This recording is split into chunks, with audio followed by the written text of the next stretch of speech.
അതെ, ഇപ്പൊ എന്താ പറയാ, തൂണുണ്ടെങ്കിലല്ലേ ചാരാൻ പറ്റൂ. സീരിയസ്ലി. അതുപോലെയാണ്, അങ്ങനെയുള്ള ഓപ്ഷൻ ഉണ്ടെങ്കിലല്ലേ നമുക്ക് ചാരാൻ പറ്റുള്ളൂ. അപ്പൊ ആ പക്ഷെ അമ്മ സമയത്ത് വളരെ അമ്മ സ്ട്രോങ് ആയിട്ടുള്ള ഒരു ലേഡിയാണ് അപ്പൊ, അല്ലേ? Very strong, very strong. ഞാൻ കണ്ടതിൽ വെച്ചിട്ട് ഭയങ്കര സ്ട്രോങ് ആയിട്ടുള്ള ഒരു ലേഡിയാണ് ലേഡിയാണ്. അമ്മ. അപ്പോ മേഘനയുടെ ഒരു, എനിക്ക് തോന്നുന്നു അതാണെങ്കിൽ ഒരു റോൾ മോഡൽ എന്ന് പറയുന്നത് തീർച്ചയായിട്ടും അമ്മ തന്നെ ആവണം. അതെ, അമ്മയ്ക്ക് അമ്മേനെ ആർക്കും തകർക്കാൻ പറ്റില്ല, ഞാൻ എന്നെ ഒഴിച്ച്. Very good. ടച്ച് വിടാതെ ഒരു സോ അതുകൊണ്ട് അത് കണ്ട് വളർന്നൊരു കുട്ടിയാണ് ഞാൻ. So okay. അങ്ങനെയാണെങ്കിൽ മേഘന ഇപ്പം തൊട്ട് മുന്നേ പറഞ്ഞൊരു കാര്യം, ഇത് വേറൊരു കാര്യം കൂടെ കണക്ട് ചെയ്ത് ചോദിക്കാം. മേഘന എപ്പോഴും എല്ലാ കാര്യത്തിലും, സീരിയൽ ആണെങ്കിലും ആയിക്കോട്ടെ, അല്ലെങ്കിൽ നേരത്തെ ചെയ്ത അഡ്വർടൈസ്മെന്റ് ആയിക്കോട്ടെ, വർക്കിന്റെ കാര്യത്തിലോ എന്തിൽ പോയി കഴിഞ്ഞാലും എപ്പോഴും ദ ബെസ്റ്റ് വേണമെന്ന് ആഗ്രഹിക്കുന്ന ഒരാളാണ്. എന്ത് ചൂസ് ചെയ്താലും മേഘനയുടെ, ഓരോരുത്തരുടെ ഇഷ്ടം ഓരോന്നാണ്, പക്ഷെ മേഘനയുടെ ഇഷ്ടത്തിന് പറ്റിയ ഏറ്റവും ബെസ്റ്റ് എന്ന് മേഘനയ്ക്ക് തോന്നുന്നത് പോയിട്ട് എപ്പോഴും പിക്ക് ചെയ്യാൻ ആഗ്രഹിക്കുന്ന ഒരാളെന്നാണ് എനിക്ക് മനസ്സിലായത്. പക്ഷെ നമ്മുടെ ലൈഫിൽ എവിടേക്കോ നമ്മൾ പിക്ക് ചെയ്യുമ്പോൾ ചില കാര്യങ്ങളിലെല്ലാം തെറ്റ് പറ്റിയേക്കാം. അങ്ങനെ തോന്നിയിട്ടുണ്ടോ? തെറ്റ് പറ്റിയേക്കാം നമ്മുടെ സെലക്ഷനില്, നമ്മുടെ തീരുമാനങ്ങളില്? ഇല്ല ചേച്ചി, നമ്മൾക്ക് ആ സമയത്ത് നമ്മൾക്ക് ദി ബെസ്റ്റ് ആയിരിക്കും നമ്മൾ സെലക്ട് ചെയ്യുക. നമ്മൾക്ക് ഒന്നുമില്ല, നമ്മളുടെ ഏറ്റവും നല്ലൊരു ബെസ്റ്റ് ഫ്രണ്ടിനെ നമ്മൾ സെലക്ട് ചെയ്ത് കൊടുക്കുമ്പോഴത്തേനും നമ്മൾക്ക് ഏറ്റവും ബെസ്റ്റ് അല്ല സെലക്ട് ചെയ്യുക. തീർച്ചയായിട്ടും. അപ്പോൾ നമ്മൾക്ക് സെലക്ട് ചെയ്യുമ്പോൾ അതിലും ബെസ്റ്റ് ആയിട്ടുള്ള കാര്യങ്ങൾ നടക്കണം എന്ന് വിചാരിച്ചിട്ടല്ലേ നമ്മൾ സെലക്ട് ചെയ്യുക. അതൊരിക്കലും തെറ്റെന്ന് ഞാൻ പറയത്തില്ല. ഇപ്പൊ ഈ ഇരിക്കുന്ന മേഘ്ന എന്ന് പറയുന്നത് അതിൽ കൂടെ ഒക്കെ കടന്നു വന്ന ആ ഒരു, അതെ, മേ ബി അങ്ങനെ ഒന്നും അറിയാണ്ട് നിന്നിരുന്നെങ്കിൽ ചിലപ്പോ അങ്ങനെ തന്നെ ഞാൻ പോയേനെ. അപ്പം എല്ലാം ഒന്നെങ്കിൽ ഒരു ലെസൺ ആയിരിക്കാം, അതല്ലെങ്കിൽ ഒരു മൊമെന്റ് ആയിരിക്കാം, അല്ലെങ്കിൽ ഒരു മെമ്മറി ആയിരിക്കാം. എന്തുവാണെങ്കിലും അത് ലൈഫിന്റെ ഒരു പാർട്ടല്ലേ ചേച്ചി, അതിനെനിക്ക് മിസ്റ്റേക്ക് എന്ന് പറയാൻ പറ്റില്ല. പക്ഷെ നമുക്ക് ഇതുപോലെ ഇപ്പം എന്തെങ്കിലും ഒരു നമ്മൾ ചെയ്തു പോയി കഴിഞ്ഞപ്പോൾ ബെസ്റ്റ് എന്ന് തന്നെ വിചാരിച്ച് നമ്മളത് സെലക്ട് ചെയ്തു, പക്ഷെ അത് നമ്മൾ പിന്നീടാണ് നമ്മൾ റിയലൈസ് ചെയ്യുക, അയ്യോ ഇതിവിടെ എൻ്റെ സെലക്ഷൻ തെറ്റിപ്പോയി, ഇത് എനിക്ക് ബെസ്റ്റ് ആയിരുന്നില്ല, ഞാൻ അവിടെ കുറച്ചും കൂടെ ആലോചിക്കേണ്ടിയിരുന്നു, ഒന്നും കൂടെ തിങ്ക് ചെയ്തിരുന്നെങ്കിൽ, ഈ ഒരു ഭാഗം ഞാൻ ചിന്തിച്ചില്ലല്ലോ, ഇങ്ങനെ പല പല ചോദ്യങ്ങൾ നമുക്ക് പിന്നീട് ഫേസ് ചെയ്യേണ്ടതായിട്ട് വരും. അത് ആർക്കാണേലും അതെ. അപ്പൊ അങ്ങനത്തെ ഒരു ഇൻസിഡന്റോ, അങ്ങനത്തെ കുറച്ച് മറു ചോദ്യങ്ങളോ, അല്ലെങ്കിൽ അവൾ അങ്ങനത്തെ ഒരു റിഗ്രറ്റ് ചെയ്യേണ്ട ഒരു മൊമെന്റോ, അങ്ങനെ എന്തെങ്കിലും? ലൈഫിൽ നമ്മൾക്ക് എല്ലാം നമ്മൾ ചെയ്യുന്നത് കറക്റ്റ് ആവണമെന്നില്ല. ചില മിസ്റ്റേക്സ് നമ്മൾക്ക് ഉണ്ടായിട്ടുണ്ടാവാം, ഇപ്പോഴും ഉണ്ടായിക്കൊണ്ടിരിക്കുന്നുണ്ടാവാം. അത് തിരിഞ്ഞു നോക്കുമ്പോൾ ചിലപ്പോൾ മിസ്റ്റേക്ക് ആയി പോയിട്ടുണ്ടാവും, പക്ഷെ അത് റിഗ്രറ്റ് ചെയ്ത് ഞാൻ ഇരിക്കത്തില്ല. I try to correct it maximum. Okay, ശരി. അപ്പൊ ഈ ഒരു പോയിന്റും കൂടെ ആയിട്ട് ഞാൻ വേറൊന്നും കൂടെ കണക്ട് ചെയ്തോട്ടെ. ഇപ്പം കുറച്ച് പക്വത എത്തിയ ഒരാളാണെന്ന് എല്ലായിടത്തും പറയുന്നുണ്ട്.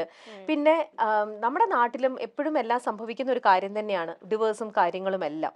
ഇന്നിപ്പോ എനിക്ക് തന്നെ തോന്നുന്നില്ല നമുക്കിപ്പോ അത് സെറ്റ് ആവുന്നില്ലെങ്കിൽ എല്ലാവരും അത് ഒരുമിച്ച് ഒരേ റൂഫിനടിയിൽ പരസ്പരം വഴക്കിട്ട് നിൽക്കുന്നതിലും എത്രയോ നല്ലതാണ് നമ്മൾ സ്വയം അങ്ങോട്ടും ഇങ്ങോട്ടും പറഞ്ഞ് നമ്മൾ പിരിയുന്നത്, അല്ലേ? സ്നേഹത്തോടെ പറഞ്ഞ് പിരിയുക. ആൻഡ് ഇറ്റ്സ് വെരി, ഇത് കോമൺ ആയിട്ടുള്ള ഒരു കാര്യം തന്നെയാണ്. പിന്നെ പ്രത്യേകിച്ചും സെലിബ്രിറ്റീസ് ആകുമ്പോൾ ഒബ്വിയസ്ലി നമ്മുടെ പബ്ലിക് അതിനെ ഇട്ടിട്ട് കുറച്ച് ജാസ്തി അതിനെക്കുറിച്ച് പറയും എന്നുള്ളത് മാത്രം. എന്നാലും ഞാൻ പേഴ്സണലി ചോദിക്കുന്ന ചോദ്യം ആയതുകൊണ്ട് വേറൊന്നും വിചാരിക്കരുത്. മേഘനയ്ക്ക് താല്പര്യം ഉണ്ടെങ്കിൽ മാത്രം ആൻസർ ചെയ്താൽ മതി. വേറെ ഇന്റർവ്യൂസിലൊന്നും കണ്ടിട്ടുമില്ല, അതുകൊണ്ട് ഞാൻ ചോദിക്കുകയാണ്.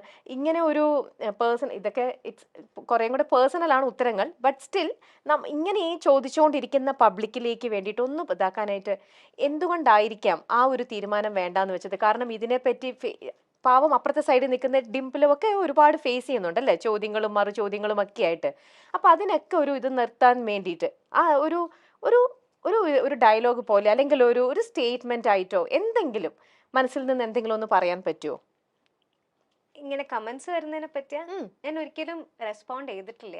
അതാ ഞാൻ ചോദിക്കണേ. ഇങ്ങനെ നമ്മൾ തെന്നിമാറി പോവാതെ, നിങ്ങളുടെ ഇടയിലുള്ള പ്രശ്നങ്ങൾ അത് നിങ്ങൾക്ക് മാത്രമേ മനസ്സിലാവുള്ളൂ, അല്ലെ? മറ്റുള്ളവരുടെ അടുത്ത് പറയുമ്പോൾ എനിക്ക് ശരിയെന്നോ തോന്നുന്നത് ഒരിക്കലും മേഘനയ്ക്ക് ശരിയായിരിക്കില്ല.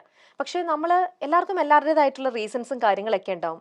പക്ഷെ ബീങ് എ സെലിബ്രിറ്റി, നിങ്ങൾ ഇങ്ങനെ ഒരുപാട് ഇങ്ങനെ ഓരോരോ ആൾക്കാരുടെ നിൽക്കുമ്പോൾ നമുക്കത് വാലിഡ് ആയിട്ടുള്ള ഒരു റീസൺ പറഞ്ഞ് നമുക്ക് എപ്പോഴും തെന്നി മാറണ്ടല്ലോ. നമുക്ക് കറക്റ്റ് ആയിട്ടുള്ള ഒരു ഇത് പറയുമ്പോൾ നമുക്കൊരു ഫുൾ സ്റ്റോപ്പ് ഇടാനായിട്ട് എന്തെങ്കിലും ഒരു സ്റ്റേറ്റ്മെന്റ് ആയിട്ട് എന്തെങ്കിലും അങ്ങനെ പറയാൻ പറ്റുമെങ്കിൽ മാത്രം. ഞാൻ നിർബന്ധിക്കുന്നില്ല, it's all up to U.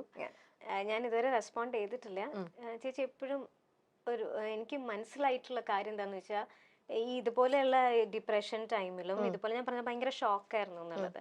ആ സമയത്തായാലും ഞാൻ പലരോടും ഞാൻ എൻ്റെ പ്രശ്നങ്ങൾ ഷെയർ ചെയ്തിട്ടുണ്ടെങ്കിലും എനിക്ക് കുറേ നാൾ കഴിഞ്ഞിട്ടാണ് എനിക്ക് മനസ്സിലായത്, മറ്റുള്ളവർക്ക് നമ്മൾക്കാണ് അത് ഫീലിങ്സ്. മറ്റുള്ളവർക്ക് അത് ഒരു കഥ മാത്രമാണ്. അതെ. ഓക്കെ, ഉം. നമ്മൾ ജീവിച്ചു തീർത്തത് ഒவ்வொരു സെക്കൻഡും എങ്ങനെയായിരുന്നു എന്നുള്ളത് നമുക്കല്ലേ അറിയുള്ളൂ. ഉം. അത് ഒരു 10 മിനിറ്റ് കൊണ്ടോ 5 മിനിറ്റ് കൊണ്ടോ നമ്മൾക്ക് എക്സ്പ്ലെയിൻ ചെയ്യാൻ പറ്റില്ല. ഉം. ഇൻ കേസ് അത് എക്സ്പ്ലെയിൻ ചെയ്താൽ പോലും അതൊരു 10% പോലും അത് മനസ്സിലാവില്ല. ഉം. ഞാൻ പറയുന്നത് എന്താന്ന് മനസ്സിലാവില്ല. ഉം. Okay, so I decide not to respond. Okay okay, it's all your decision finally അല്ലേ? ശരി, ഇപ്പോ കൂടെ നമ്മുടെ പോകുന്ന ഒരാള്, അത് മമ്മി ആയിക്കോട്ടെ, ഇപ്പൊ കൂടെ പോകുമ്പം അല്ലെങ്കിൽ പിന്നെ മാത്രല്ല ചേച്ചി, ഇതിപ്പോ ഞാൻ ശരി ഞാൻ ശരി താൻ ശരി ഞാൻ ശരി, വാട്ട് ദ പോയിന്റ്? ആ ഓക്കെ, നമ്മൾക്ക് എന്താണോ വിധിച്ചിട്ടുണ്ടായിരുന്നത്, ഇറ്റ്സ് ഓൾ ഹാപ്പൻഡ്. അതിനുശേഷം പിന്നെ ഞാൻ ശരി താൻ ശരി എന്ന് പറഞ്ഞുകൊണ്ടിരിക്കുന്നതില് അതെ അതെ, എപ്പോഴും എല്ലായിടത്തും അങ്ങനെയാണ്. ഇന്നിപ്പോ ഞാനും ഒരു ഭാര്യയാണ്, എനിക്കും അറിയാം. കാരണം എനിക്ക് ശരിയെന്നോ